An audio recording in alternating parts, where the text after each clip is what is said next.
بسم اللہ والصلاة والسلام علی رسول اللہ اما بعد فاعوذ باللہ من الشیطان الرجیم بسم اللہ الرحمن الرحیم۔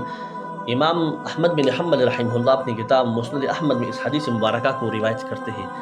حضور نبی کریم صلی اللہ علیہ وسلم نے ارشاد فرمایا، ان اللہ عز وجل لیرفع الدرجۃ للعبد الصالح فی الجنہ، بے شک اللہ تبارک و تعالی جنت میں عبد صالح یعنی اپنے نیک بندے کے درجہ کو بلند فرماتا ہے۔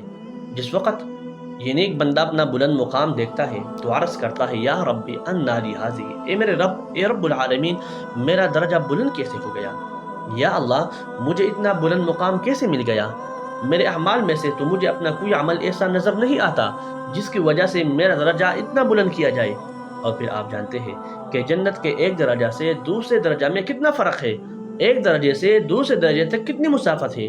یہ 1-2 فٹ کی بلندی کی بات تو نہیں ہے، یہ تو فرق تو 500 سال کی مسافت کا ہے۔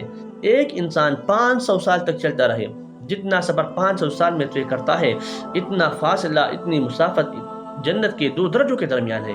جب بندے کو جنت میں اتنی بلندی جنت ملے گی تو وہ بندہ اللہ تبارک و تعالیٰ سے پوچھے گا، یا اللہ، یہ اتنا بلند مقام میرا کیسا ہو گیا؟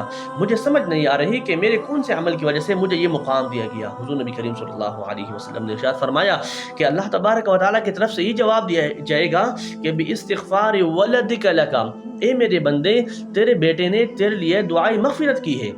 اس حدیث مبارکہ کو ذکر کرنے کے بعد امام ابن کثیر رحمہ اللہ فرماتے ہیں، وَهَذَا إِسْنَادٌ صَحِيحٌ، اس حدیث مبارکہ کی سند بالکل صحیح ہے۔ اللہ تبارک و تعالیٰ ارشاد فرمائے گا، اے میرے بندے، تیرے بیٹے نے تیرے لیے استغفار کیا ہے، وہ تیرے لیے دعائیں مانگتا رہا، اس کا تیرے لیے استغفار کرنا، تیرے لیے عیسائی ثواب کرنا، تیرے لیے دعائیں کرنا، یہ عمل تو تیرے بیٹے کا ہے، لیکن اس کا فائدہ تجھے یہ ہوا کہ جنت میں تیرے درجے کو بلند کر دیا گیا۔ سبحان اللہ۔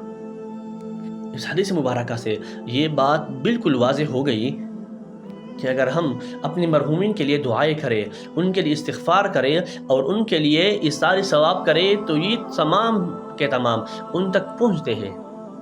سامعین محترم، آج کی ہمارے ویڈیو کا خلاصہ یہ ہے، اگر آپ کے والدین زندہ ہو تو ان کی خوب خدمت کریں، اور اگر آپ کے والدین اس دنیا سے رحلت فرما چکے ہیں تو براہ کرم ان کے لیے دعائیں کریں، ان کے لیے استغفار کریں اور ان کے لیے خوب اِساری ثواب کریں، تاکہ آپ کے اعمال کی وجہ سے ان کو قیامت کے دن ایک بلند درجہ اور بلند مقام مل جائے۔